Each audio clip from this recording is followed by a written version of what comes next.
primeiro lugar, muita paz realmente, muita serenidade para todos nós, para que a gente possa ter o devido proveito nessas oportunidades, nesses reencontros. E para falar de um tema que, pelo fato mesmo de ser um tema conhecido, objeto de interesse de tantas correntes de pensamento, ele se torna um tema de difícil abordagem. A ideia da reencarnação é uma ideia que vem sendo tratada de uma maneira muito constante, é um tema muito permanente, e tratá-lo de uma maneira diferente, trazer elementos novos, acaba sendo um grande desafio. Porque nós, de alguma forma, estamos acostumados a uma visão simplificada de um problema. E, por outro lado, também, pelo fato justamente de ser um tema muito ventilado, a gente acaba se acostumando a ele e perdendo uma certa sensibilidade, analisando no que se refere à análise dos seus significados. Perdemos aquela sintonia com seus valores maiores, com aquilo que ele traz de mais profundo. A gente vai tratando a reencarnação como uma coisa cotidiana. Mas isso não quer dizer que o tema está esgotado, principalmente no que se refere aos seus significados.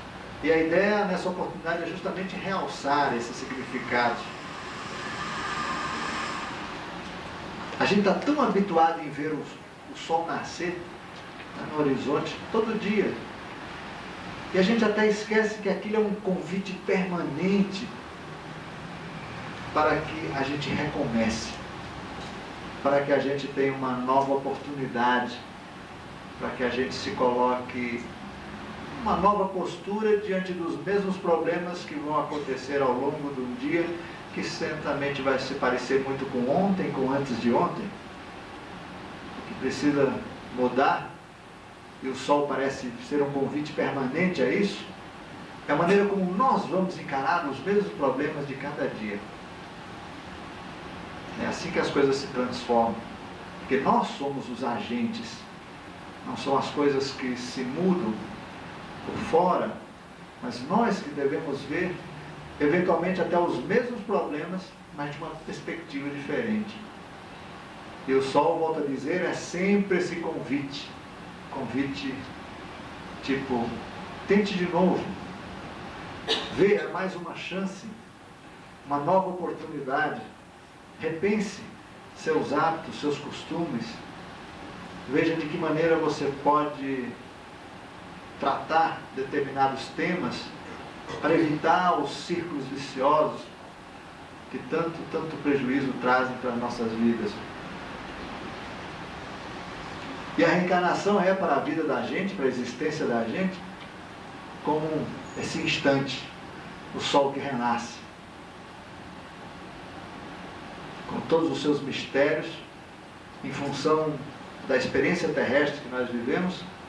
A reencarnação é um dia novo que se alevanta no horizonte de nossas vidas, com uma periodicidade incrível, uma regularidade fantástica, comprovando de uma maneira contundente de que a vida é sempre uma oportunidade renovada, sempre. Não há um ponto final. O que é importante é nós estarmos sintonizados e coerentes com a nossa visão de mundo, acreditarmos em nós mesmos, sermos livres para decidir, porque se não existisse essa liberdade de decisão, se fosse uma falsa liberdade, isto é, se a nossa decisão implicasse em desvios definitivos, rotas sem destino, que justiça seria essa? A perfeição da criação reside exatamente aí. Qualquer que seja a nossa decisão, nós nos encontraremos no futuro. Essa liberdade é fundamental. Ela é a raiz, ela é o substrato mais extraordinário da grande ordem universal. As criaturas nasceram para ser livres, agentes do seu próprio processo. Não é por medo que a gente deve se desviar daqui para lá. Não é porque fulano disse que não é aqui, é acolá, que nós devemos, enfim, fazer essa opção. Seria absolutamente falso se não tivéssemos realmente essa liberdade. Se a natureza não providenciasse constante, permanentemente, uma nova oportunidade. Seria uma grande mentira. Porque seríamos condenados definitivamente e as coisas não se passam dessa maneira. Na visão dos povos do espaço, a reencarnação ganha outros significados. Ela não é apenas aquilo que isso representa para nós terrestres, que encontramos na nossa morte do corpo físico, ou melhor, na morte do nosso corpo físico, uma espécie de uma descontinuidade existencial.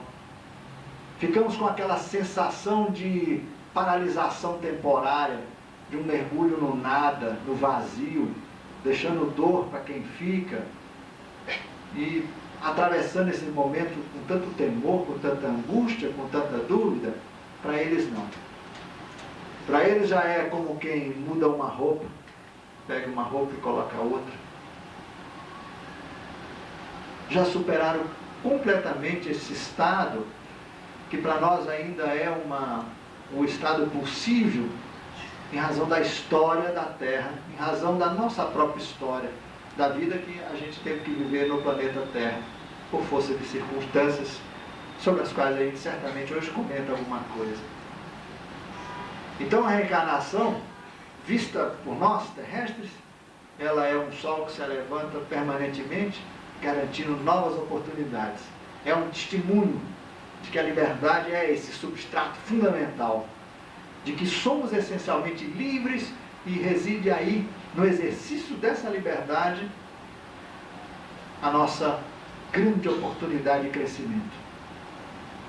Eu sempre falo que o meu xará, o São Luís de Gonzaga, ele costumava dizer que beato não entra no reino dos céus. O que ele queria dizer com isso? Ele queria dizer que as pessoas que não superam ao longo de uma vida, ou de muitas vidas, o medo, sentimentos de culpa, temores, porque estão sempre prisioneiros de conjuntos de doutrinas, às vezes até massacrantes, que tiram toda a oportunidade de discernimento do indivíduo. Se essas pessoas, enfim, não se perderem no sentido de buscar os seus próprios destinos através de erros, desacertos e eventualmente até atos de jogadas de grande sorte, enfim, se nós não nos perdermos nessa busca, a gente não se encontra.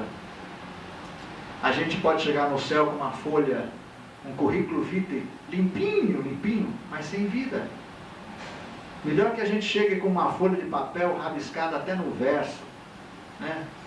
Apagada com cuspe, né? Mas com uma vida repleta, né? Com aquela vida vivida,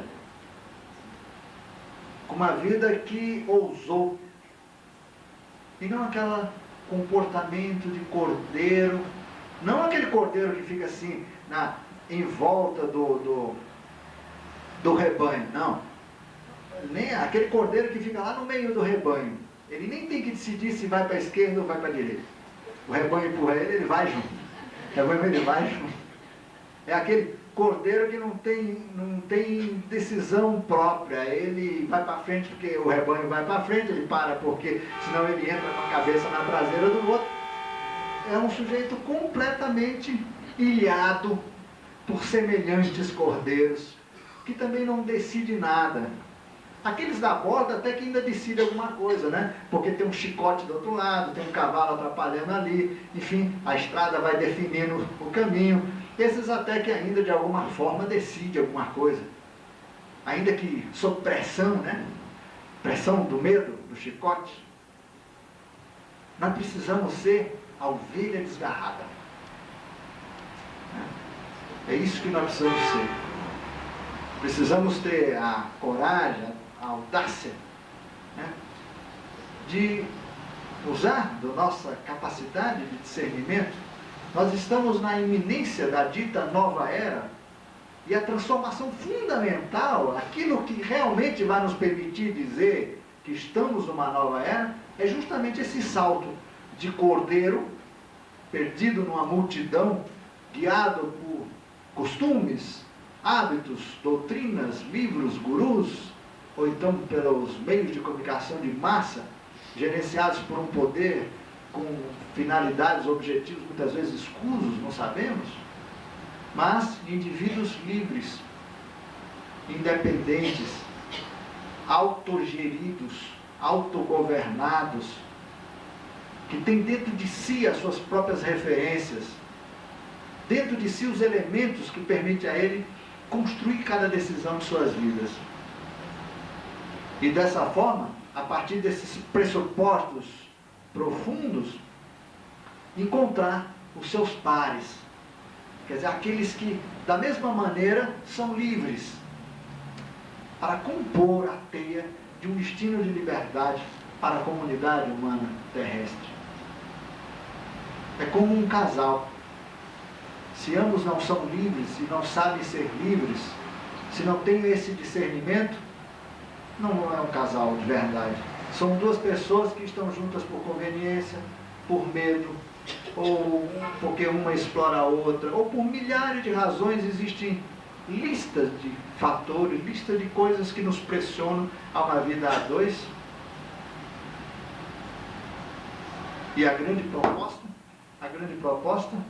é a proposta da liberdade, num sentido muito difícil de apreender. É um conceito muito complexo, e o exercício dele é que vai nos levar a uma compreensão profunda do que seja isso.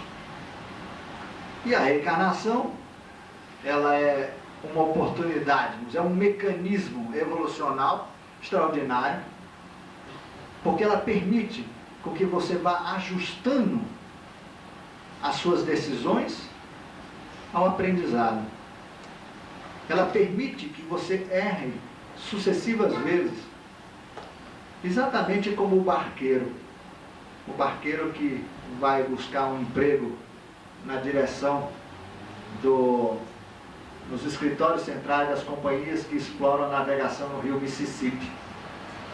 Chegou um primeiro candidato e disse: tenho certeza que esse emprego é meu, porque eu jamais bati em um banco de areia desse rio. Sou um exímio navegador. Feitas as anotações, apresentou-se o segundo candidato e disse: não, esse emprego é meu, porque eu já bati em todos os bancos de areia desse rio. Eu sei, portanto, como ninguém onde é que eles estão, né? Como eles se transformam e como eles se alteram ao longo da movimentação do rio, ao longo de toda a trajetória, ao longo do ano inteiro, se repetindo a cada ano. E esse segundo ganhou o emprego. Esse camarada teve a oportunidade, porque ele foi um sujeito que levou a experiência de vida real, não a teórica, né? Ele levou a experiência concreta. E é isso que nós precisamos, bater em todos os bancos de areia. Por isso Jesus também falava muito nisso. Aquele que não se perde, isto é, aquele que não ousa determinar o seu destino em função de suas próprias perspectivas, esse não vai encontrar absolutamente a verdade. Não vai ser sempre um incapaz de definir as coisas que quer, que sente, que pensa. Os seus sentimentos ficam misturados a um sentimento coletivo indefinido. as suas vontades são guiadas por vontades de terceiros, ele é facilmente manipulável, ele é uma pessoa incapaz de pertencer a uma civilização avançada. Só é possível a tal era de Aquário se nós formos indivíduos ousados, livres, com essa capacidade de discernimento, de autogestão, de autogoverno. Claro que não é fácil, é evidente que não é fácil. É um caminho doloroso, tortuoso, as pressões são enormes, tem sempre 5 ou 6 cavaleiros bem montados para evitar que você saia do rebanho, porque não interessa você fora do rebanho. Um rebanho enorme, né? É facilmente controlado, manipulável, ele consome o que eles querem que a gente consoma. A gente compra o que eles querem que a gente compre. A gente pensa o que eles querem que a gente pense. A gente, enfim, é um rebanho. E aí reside, como eu estava dizendo, o cerne, o miolo da questão peixes-aquário. A nova civilização vai ser constituída de homens livres. Livres num sentido mais amplo que essa expressão possa ter. Mas essencialmente livres para usar do seu discernimento, do seu livre-arbítrio, exercitá-lo em plenitude para determinar o seu rumo e dessa maneira determinar o rumo do coletivo. Esse é o grande salto para a famosa era de Aquário. Não vai ser uma era, como muitos imaginam, uma era com um governo central autoritário em escala planetária, dizendo o que os seus milhões de habitantes devem fazer, devem comer, devem pensar, devem consumir. Nem vamos ter religiões 1000, em que no lugar de santo vamos ter extraterrestres. Em vez de livros sagrados ditados pelos deuses, vamos ter manuais técnicos ditados pelos ETs. Em vez disso, etc., nada disso. Nós vamos ter uma civilização ímpar, no sentido de que será uma civilização inédita, porque feita à imagem e semelhança das conquistas, dos avanços dessa comunidade humana. Não haverá outra parecida, igual, em lugar nenhum. E mais uma vez eu relembro, isso só é possível porque a natureza providencia uma coisa incrível, que é o processo dos ciclos ininterruptos, em que tudo há um recomeço, há um nascimento, há uma morte, outro nascimento, uma morte, processo de maturação, depois de envelhecimento, para novamente subir, assim por diante, ciclos intermináveis. As famosas energias ADA, que os espaciais usam esse termo, para falar de tudo aquilo que funciona cíclica e ordinariamente. Tudo aquilo que segue um caminho ordinário, que passa por esses movimentos ondulatórios, que se repete sempre adiante, com amplitude e com intensidade maiores, mas que sempre se repete, acumulando energia para um salto de qualidade, para o grande impulso transformador, quando aquelas ondas repetitivas de repente apresentam comportamentos anômalos, há uma libertação daqueles ciclos intermináveis, explode-se e a cultura humana se estabelece ou se restabelece num outro nível de consideração. As transformações serão tantas, tão extraordinárias, equivalentes àquelas que sofremos no plano individual, ao perdermos o nosso corpo e depois tomarmos outro. Somos criaturas muito diferentes, em que pesam as nossas ligações com o passado. Estamos diante, portanto, de uma espécie de reencarnação da civilização. Esse grande salto peixes-aquário é um salto de qualidade.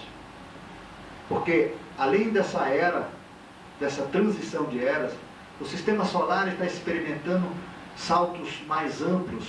Outros ciclos cósmicos estão agora, nesse momento, também se fechando. Há uma certa, vamos dizer, coincidência cósmica. Ciclos macros estão coincidindo seus térmicos com os ciclos micros. E certamente os nossos ciclos individuais, de cada um de nós, também vai se fechar mais ou menos na mesma época.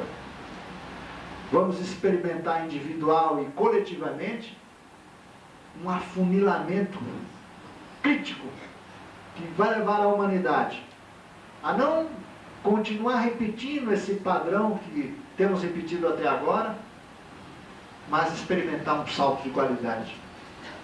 Virá a tal famosa raça dourada, ou passaremos para a quarta dimensão. Enfim, as nomenclaturas são as mais diversas.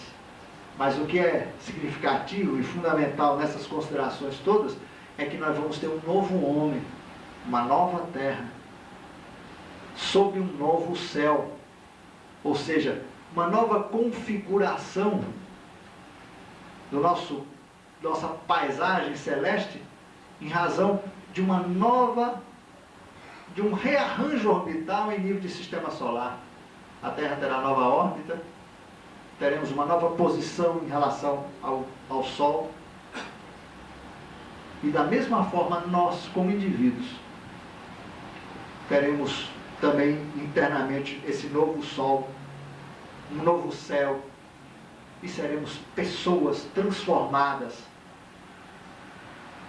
por tudo aquilo que nós fomos capazes de acumular nesses ciclos intermináveis de nascimentos e renascimentos que a gente vem trazendo de tanto e tanto tempo. E por que não sabemos disso? Onde está a nossa memória? Por que essas coisas se perderam? Como resgatar do esquecimento essas informações tão valiosas que nos falam de outras vidas, de quem fomos, o que fizemos, o que pensamos, sobre que circunstâncias vivemos ou sofremos, sobre que pressões nos guiaram o nosso comportamento? Quem foram aqueles que dividiram conosco o espaço da intimidade de uma casa? Conosco trabalhou, caminhou? Como resgatar essa informação? Onde ela se encontra? Será que está totalmente perdida? Jamais vamos saber onde é que se encontram esses dados para levantarmos os arquivos esotéricos da nossa vida nesse planeta? Nada foi perdido. E o que é mais interessante nesse salto de ciclo agora é a retomada de um estado de memória que vai nos permitir reacessar essas informações. Estão nascendo crianças hoje com uma memória extraordinária relativa a vidas passadas. Crianças de 2, 3, 4, 5, até 7, 9 anos a gente tem visto falando de suas vidas anteriores com uma facilidade extraordinária. Mas quantas implicações isso tem, gente? Como é difícil para nós, que pensamos o que pensamos, ou somos o que somos, diante de crianças que chegam para o pai e para a mãe e falam, né? Você não é meu pai, você não é minha mãe, você não era meu pai, você não era minha mãe, eu era assim, era assado. Ou então que coloca frente a frente numa discussão, cartas na mesa, de problemas que aquele grupo familiar tem que resolver. Há casos extraordinários de pessoas que conscientemente vêm discutindo na mesa, num grupo familiar, as questões kármicas pendentes. Fatos passados mal resolvidos que determinaram o reencontro dessas pessoas no plano de uma família para resolver problemas pendentes. Conta que Deus faz as famílias assim. Fulano, chama aquele pessoal que não se entende, e estão brigando ali lá nos arrebaldos daquele terreno. Chama, chegou todo mundo e disse, muito bem, você vai ser o pai, você a mãe, você o filho mais velho, vocês os dois do meio, você o da ponta. E não satisfeito, disse, chama aquele capeta lá que ninguém dá conta dele, põe no meio aqui para dar um molho. As famílias são mais ou menos isso. Elas são essencialmente uma oportunidade, ainda que muito difícil para a maior parte delas, mas uma oportunidade que nos remete novamente ao conceito da reencarnação. Um conceito que nós precisamos resgatá-lo, não só no sentido espírita da expressão, como temos feito até agora. Não só nesse sentido de um sol que se levanta como quem vem para testemunhar uma nova oportunidade. Nós precisamos recolocar, gente, a encarnação, ou a questão da reencarnação, num nível de consideração mais avançado, mais completo.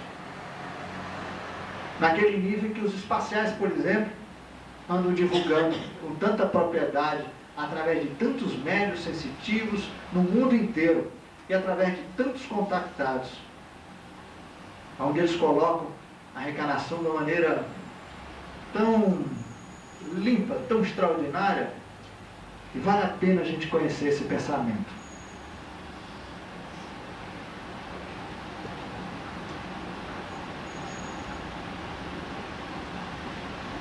Sempre que uma humanidade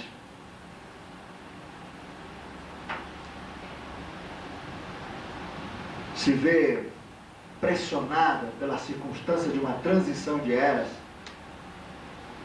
ela está diante de um dilema cósmico, está diante de um vestibular cósmico, porque a natureza, e vocês sabem disso através de conhecimento até ginasiano, sobre o conceito de ecologia, por exemplo, vocês sentem, percebem como é verdadeiro essa ideia de que a natureza determina funis, para que através desse funil passe apenas os mais aptos. Da mesma maneira, as humanidades carregadas do espaço sideral, dos planetas, elas também, de repente, de vez em quando, ciclicamente, apertam esse funil, dão saltos de padrão vibratório que fazem com que as humanidades que estão a bordo se vejam naquela circunstância de ir com o planeta num salto, acompanhá-lo ou ficar para trás. E nós um dia ficamos para trás. O nosso sistema raiz, original, o mundo que nos serviu a todos de berço para a nossa manifestação como indivíduo, perdido aí num passado remotíssimo. Quem sabe um dia, quando formos comandantes de naves, poderemos visitar a nossa velha terra, se é que ela ainda existe. Mas um dia, esse funil apertou, nós não havíamos conquistado ainda os níveis energéticos, padrão vibratório ou vibracional, para darmos um salto junto, ficamos para trás. Ou melhor, vamos recolocar, não ficamos para trás. Porque, aliás, os espaciais fazem questão de nunca colocar esse tipo de coisa. Não se trata de um funil que separa os melhores dos piores. Não é assim que eles veem. Eles veem o seguinte: esses dois grupos precisam de oportunidades diferentes. Aqueles que continuam no planeta precisam viver a experiência do afunilamento para que possam continuar a crescer. É impossível um agrupamento que atinge certos padrões vibracionais de consciência coabitar com outros grupos que não atingiram esses padrões, resultando numa civilização como nós temos aqui, onde indivíduos avançados coexistem ou coabitam espaço com indivíduos primitivos, resulta numa sociedade completamente absurda, impossível de ser gerenciada, de ser governada, e, enfim, dos indivíduos, de alguma forma, realizarem os seus destinos com plenitude. Então, aqueles que não passam pelo funil não são condenados. Isso as religiões nos ensinaram. Serão lançados no inferno e ali arderão para sempre. Isso é o chicote do cara que está montado no cavalo lá controlando o rebanho. Isso foi necessário. Nós tivemos que atravessar um longo período de escuridão, um longo período. Precisávamos ser conduzidos, porque a chama do autodiscernimento, da autogestão, do autogoverno ainda não estava acesa. não tínhamos luz interna, caminhamos em confiança, trabalhamos com a fé, com a confiança de alguém muito evoluído que vinha e dizia: façam assim, assim, assim, assado, que vocês chegarão do outro lado. E nós seguimos em confiança, alguns mais, outros menos, mas de qualquer forma foi baseado na fé, na obediência cega, que a gente atravessou esse tempo de escuridão. Agora a chaminha brilha, então nós temos que começar a nos guiar por essa chama interior, reconquistar essa liberdade. E o grande acontecimento é de que nós não fomos condenados, ganhamos de presente 7 sistemas solares. Veja que oportunidade. 7 sistemas solares, todos eles com alto grau de complexidade, com uma série de problemas. E nós viajamos nas nossas próprias naves, embarcamos nessas naves e seguimos rotas pré-determinadas em busca desses mundos. Aportamos aqui nessa região que os espaciais chamam de mundo de Ors. Nos estabelecemos e vamos começar a nossa oportunidade. Olha quanto esforço foi necessário. Nós viajamos 11 povos, viajamos de um universo para outro, por um tempo extraordinariamente grande. Aportamos em condições já bastante precárias, porque muitos de nós, os nossos corpos originais, aqueles corpos que nos serviram durante esse longo tempo de travessia, muitos deles estavam em estado perigoso, tendendo ao desencarne, já que o nosso processo de reencarnação estava interrompido, porque a partir do momento que o mundo afunila e exige que a humanidade se reparta em busca de novas oportunidades, o processo de reencarnação para aqueles que não conseguem dar o salto fica interrompido. Repetindo, aqueles que, por exemplo, nessa oportunidade agora, não conseguirem com a Terra acompanhar o seu salto de vibração, terão suas reencarnações interrompidas, até que, num outro sistema, num outro mundo, num outro globo, possa reenraizar-se e recomeçar o processo. Esses transplantes, que os espíritas chamam de migração das almas pelo espaço, isso é rotina, faz parte da grande estrutura de funcionamento das oportunidades. É um reciclar contínuo de todas as criaturas. É uma tripulação permanente para garantir idênticas oportunidades para todos. Ninguém é definitivamente condenado, isso não existe. Não há uma estrutura ajuizando valores. Não há alguém dando numa cadernetinha infernal os pecadinhos de cada um.